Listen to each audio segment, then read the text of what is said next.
Ta parole est une lampe à mes pieds, une lumière sur mon sentier. Psaume 119, verset 105. La méditation.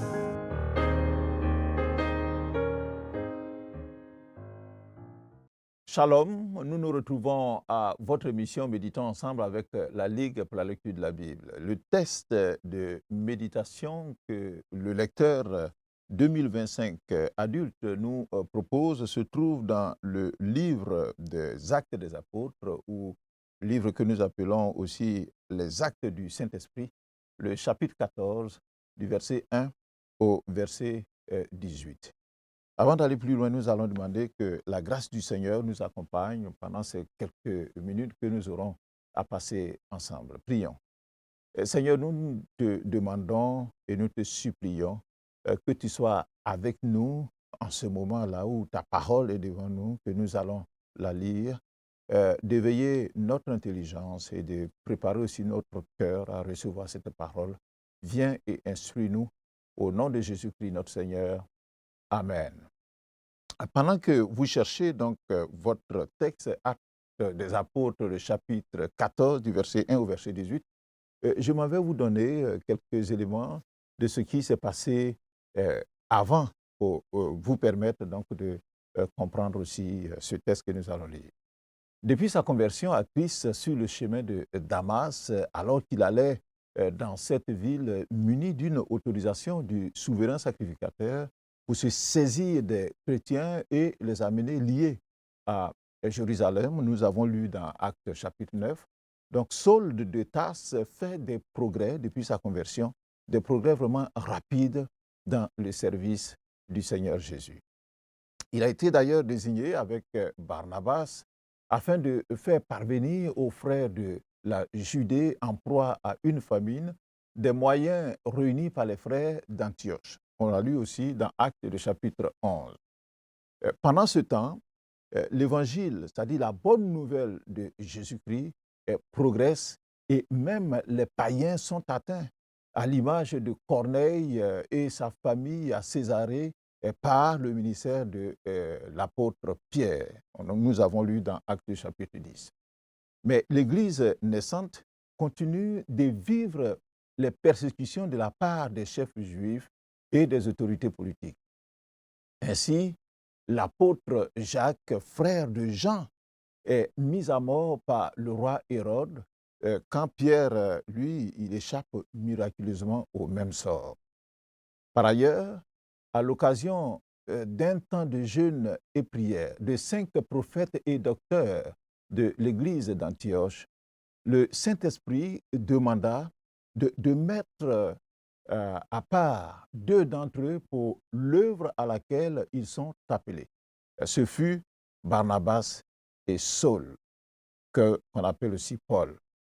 Aussitôt après, les 2 disciples, Barnabas et Saul, accompagnés de Jean-Marc, quittèrent Antioche en Syrie, c'est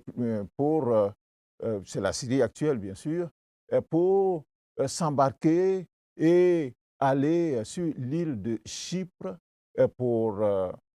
puis à Antioche de Pisidie, parce qu'il y a 2 Antioches. Cette Antioche donc, qui se trouve en Syrie, et puis l'autre Antioche de Pisidie qui se trouve donc dans la Turquie actuelle, en passant par Salamine, par Phos et par Perge. C'est le premier voyage missionnaire de Barnabas et Paul. À chaque étape de ce voyage missionnaire, l'Évangile est annoncé aussi bien aux Juifs dans les synagogues qu'aux païens. Dans notre texte de ce jour, Actes chapitre 14, Paul et Barnabas sont arrivés à Icône ou Iconium, à la suite d'une persécution menée par les Juifs contre eux sur le territoire d'Antioche de Pisidie. Vous avez trouvé votre texte. Nous allons le lire ensemble. Moi, je vais le lire dans la version Louis II. Et les 2 questions qui nous sont proposées pour nous permettre donc de comprendre notre texte, c'est la question numéro 1, de quoi ou de qui parlent ces versets, et la question numéro 3, y a-t-il un exemple à suivre ou à ne pas suivre? Actes chapitre 14, verset 1. À Icône, Paul et Barnabas entrèrent ensemble dans la synagogue des Juifs et ils parlaient de telle manière qu'une grande multitude de Juifs et de Grecs crurent. Mais ceux des Juifs qui ne crurent point excitèrent et aigrirent les esprits des païens contre les frères. Ils restèrent cependant assez longtemps à Icône, parlant avec assurance, appuyés sur le Seigneur qui rendait témoignage à la parole de sa grâce et permettait qu'il se fît par leurs mains des prodiges et des miracles. Verset 4. La population de la ville se divisa. Les uns étaient pour les Juifs, les autres pour les apôtres. Et comme les païens et les Juifs, de concert avec leurs chefs, se mettaient en mouvement pour les outrager et les lapider, Paul et Barnabas, en ayant eu connaissance, se réfugièrent dans les villes de la Lycaonie, à Lystre et à Derbe, et dans la contrée d'alentour. Et ils y annonçaient la bonne nouvelle. Verset 8. À Lystre se tenait assis un homme impotent de pied, boiteux de naissance, et qui n'avait jamais marché. Il écoutait parler Paul, et Paul, fixant les regards sur lui et voyant qu'il avait la foi pour être guéri, dit d'une voix forte, « Lève-toi droit sur tes pieds. » Et il se leva d'un bond et marcha. Verset 11. À la vue de ce que Paul avait fait, la foule éleva la voix et dit en langue lycaonienne, « Les dieux sous une forme humaine sont descendus vers nous. » Ils appelaient Barnabas Jupiter et Paul Mercure, parce que c'était lui qui portait la parole. Verset 13. Le prêtre de Jupiter, dont le temple était à l'entrée de la ville, amena des taureaux avec des bandelettes vers les portes et voulait, de même que la foule, offrir un sacrifice. Les apôtres Barnabas et Paul, ayant appris cela, déchirèrent leurs vêtements et se précipitèrent au milieu de la foule en s'écriant, « Ô hommes, pourquoi agissez-vous de la sorte? Nous aussi, nous sommes des hommes de la même nature que vous. Et vous apportant une bonne nouvelle, nous vous exhortons à renoncer à ces choses vaines, pour vous tourner vers le Dieu vivant, qui a fait le ciel, la terre, la mer et tout ce qui se trouve. Ce Dieu, dans les âges passés, a laissé toutes les nations suivre leur propre voie, quoiqu'il n'ait cessé de rendre témoignage de ce qu'il est, en faisant du bien, en vous dispensant du ciel les pluies et les saisons fertiles, en vous donnant la nourriture avec abondance et en remplissant vos cœurs de joie. Enfin, verset 18, à peine purent-ils par ces paroles empêcher la foule de leur offrir un sacrifice. Amen. Voilà donc notre texte. Le titre que le lecteur a donné à ce texte, c'est « Faire face aux défis ». Faire face aux défis. Alors, nous allons répondre à la première question qui nous est proposée par le lecteur. De quoi ou de qui parlent ces versets? Nous voyons du verset 1 au verset 6, et s'il faut donner un titre donc à ce passage-là, les 6 premiers versets, on l'intitulerait « Succès et péril à Icône ». Succès et péril à Icône. De succès, nous savons que depuis le début de leur mission en Asie mineure, les 2 apôtres ont pris l'habitude de s'adresser d'abord aux Juifs qui fréquentent les synagogues. Et c'est ce que relève le verset 1 que nous avons lu. Mais dans ce cas précis, à Icône, une autre catégorie de personnes, les Grecs, convertis au judaïsme, et ceux-là, ces Grecs convertis au judaïsme, on les appelle soit des païens ou soit les gentils. Donc ces Grecs-là entendent aussi le message de l'Évangile porté par Paul et Barnabas. Certainement, leur message est le même que celui exposé sur le Christ à Antioche de Pisidie dans Actes, le chapitre 13 que nous avons lu précédemment. Le résultat de ce discours est d'un grand succès car le verset 1 nous dit qu'une grande multitude de Juifs et de Grecs crurent en Jésus. Mais quelle était la clé de ce succès? Deux éléments nous donnent de comprendre où se trouve la clé de ce succès. Le message portait sur la grâce de Dieu manifestée en Jésus-Christ. Et c'est ce que nous voyons au verset 3, que le Seigneur, donc la parole de la grâce donc a été annoncée, la parole de la grâce. Et le deuxième élément de ce succès, c'est que les deux missionnaires s'appuyaient sur le Seigneur pour parler avec assurance, c'est-à-dire avec foi. Et c'est ce que nous lisons au verset 3. Alors, parce que ces deux éléments sont réunis, ces deux conditions sont réunies, alors le Seigneur, il répondit à leur foi. En quoi faisant? En rendant témoignage à la parole de la grâce qui était prêchée. Mais comment? C'est-à-dire en permettant qu'il se fit des prodiges et des miracles par la main des deux apôtres. Il s'agit sans doute de guérisons qui s'opéraient par Paul et Barnabas et qui étaient un témoignage, une sorte donc de légitimation que Dieu accordait à la parole de ses messagers. Et dans le livre de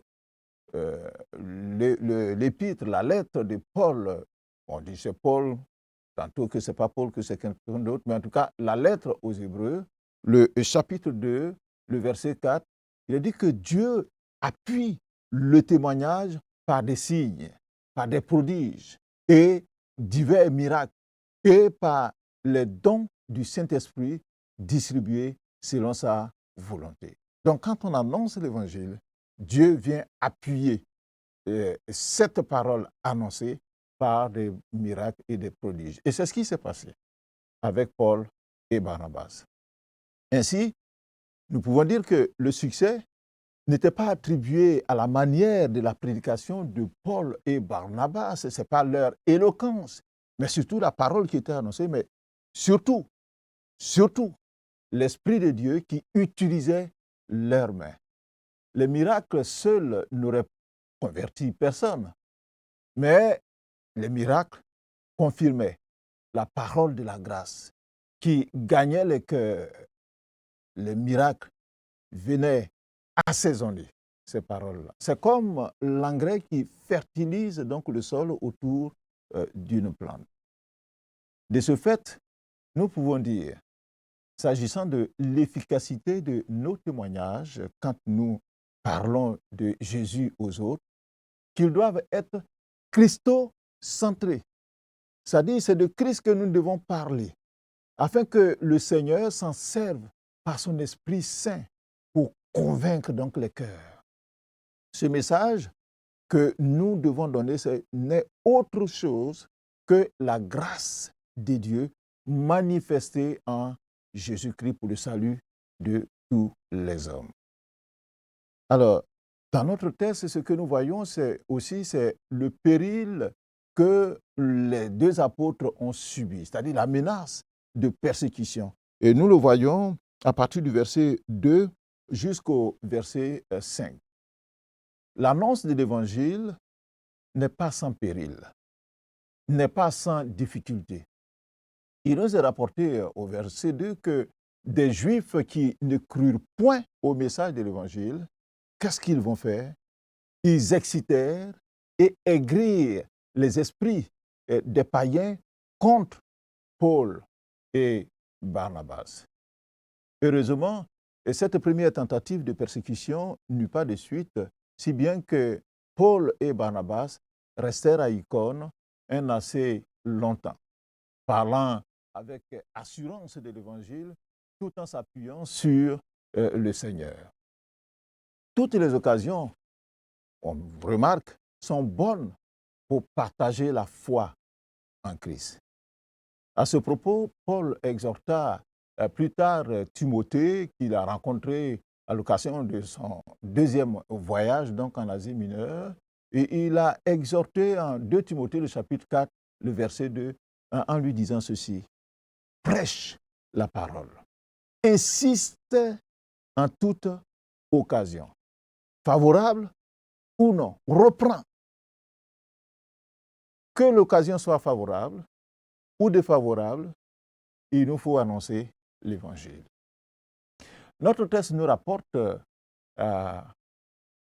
que plus tard d'ailleurs, et on le voit au verset 5, que les païens et les juifs, de concert avec leurs chefs, se mirent en mouvement pour outrager et lapider Paul et Barnabas. Si leur message ne prenait que la réconciliation des hommes avec leur Créateur, il a cependant provoqué chez certains, les païens et les juifs, des réactions terroristes.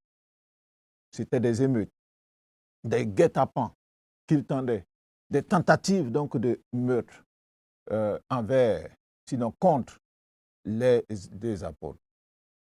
C'est quand même surprenant que des personnes qui ne partagent que leur foi avec des miracles et des prodiges soient prises à partie et menacées de mort de la sorte. Nous déduisons ici que la présence du Seigneur qui suscite les conversions et produit les miracles et les prodiges, cette présence du Seigneur ne dispense cependant pas le chrétien des menaces et des épreuves. L'on peut même dire que les tribulations, c'est-à-dire les difficultés, font partie, comme nous on le dit en termes militaires, les difficultés, les tribulations font partie du paquetage du chrétien, dès lors que celui-ci décide de servir le Seigneur. Mais quelle réaction eurent les deux missionnaires face à une telle épreuve? Leur réaction, parce qu'on veut les tuer, on veut leur arracher donc leur vie, leur réaction a été la fuite, mais la poursuite de la mission. Et nous le voyons à partir du verset 6. Le Seigneur Jésus a recommandé ceci à ses disciples dans Matthieu, le chapitre 10, à partir du verset 23. Il dit, quand on vous persécutera dans une ville, fuyez dans une autre. Et je vous le dis en vérité, vous n'aurez pas achevé de parcourir les villes d'Israël que le Fils de l'homme sera venu. Quand on vous persécute dans une ville, fuyez dans une autre. La fuite, dans ce cas, n'est pas synonyme de lâcheté ou de couardise. Non, il s'agit de sauver sa vie afin de continuer l'œuvre ailleurs. Et le verset 6 donc le dit d'ailleurs très bien, que Paul et Barnabas, en ayant eu connaissance, se réfugièrent dans les villes de la Lycaonie, à Lystre et à Derbe. Lystre et Derbe étaient situés à 30 km au sud-ouest donc d'Icône où ils étaient menacés.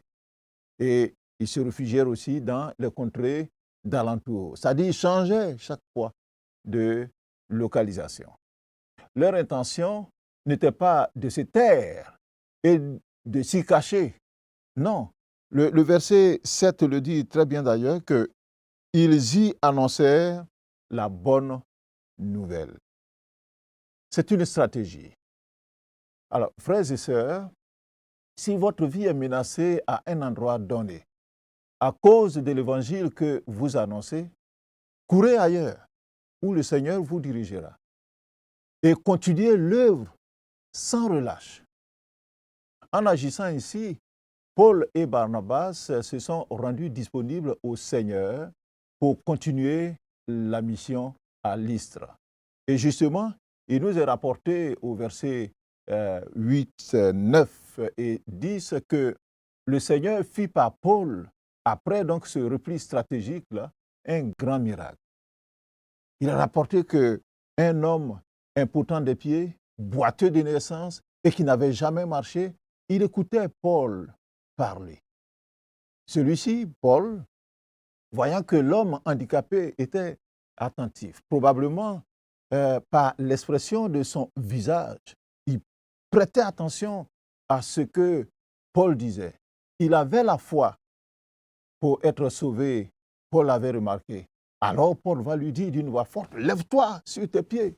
Et puis l'homme, impotent des pieds, il se leva d'un bond et puis il marcha. Pour la première fois, il marche. Dieu vient d'accomplir sa parole par un miracle. Notre Dieu est vivant. Notre Dieu est agissant. Dans cette colonie romaine où le miracle venait de se réaliser, le paganisme et les superstitions battaient leur plein. Les missionnaires qui s'y trouvaient, Paul et Barnabas, donc, se heurtaient à une grossière superstition. Nous le voyons au verset 11 de notre texte, qu'à la vue de ce que Paul avait fait, la foule éleva la voix et dit en langue lycaonienne, « Les dieux sous forme humaine sont descendus vers nous. » Dans une telle situation, la tentation peut être grande d'accepter de tels éloges, d'être comparé à des dieux. Alors, répondons à la question numéro 3, étant donné que notre temps s'écoule allègrement. Y a-t-il un exemple à suivre ou à ne pas suivre dans le texte que nous avons lu? Commençons par les exemples à ne pas suivre. Le premier exemple à ne pas suivre, c'est l'incrédulité et l'adversité des Juifs. Les Juifs, c'est le verset 2 qui nous le dit, qui ne crurent pas au témoignage de l'Évangile, se sont mis à exciter et à aigrer les esprits des païens contre Paul et Barnabas, au point de vouloir donc les outrager au verset 5 et les lapider, les assassiner. Or, le message ne prenait que la réconciliation des hommes avec leur Créateur. Alors, comment des gens qui sont porteurs d'un tel message peuvent être aussi haïs et agressés jusqu'à vouloir leur arracher leur vie? C'est un mauvais exemple. Le deuxième mauvais exemple, c'est la superstition des Lycaoniens. Le prêtre de Jupiter et la foule de Lystre déifient Barnabas et Paul. Ils les prennent pour des dieux. Et ils le disent d'ailleurs que les dieux, sous forme humaine, donc, sont descendus vers nous. Jupiter et Mercure, à cause du miracle que Dieu vient d'opérer par les mains de Paul.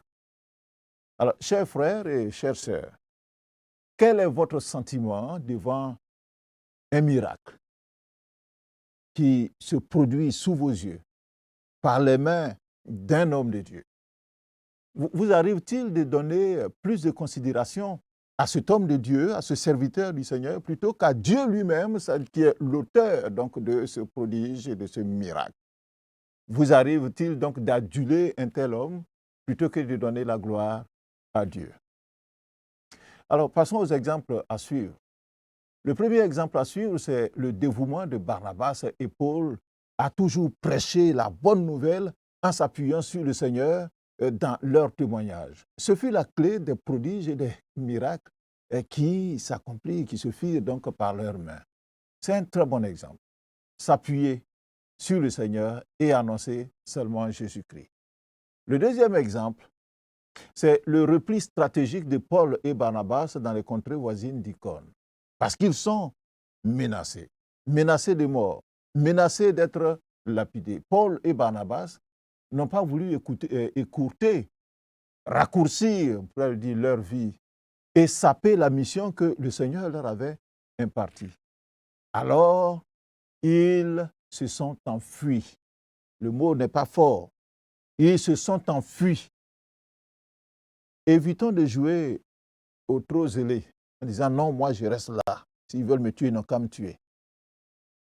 Soyons sages et usons de prévenance quand nous voyons la menace donc sur nous.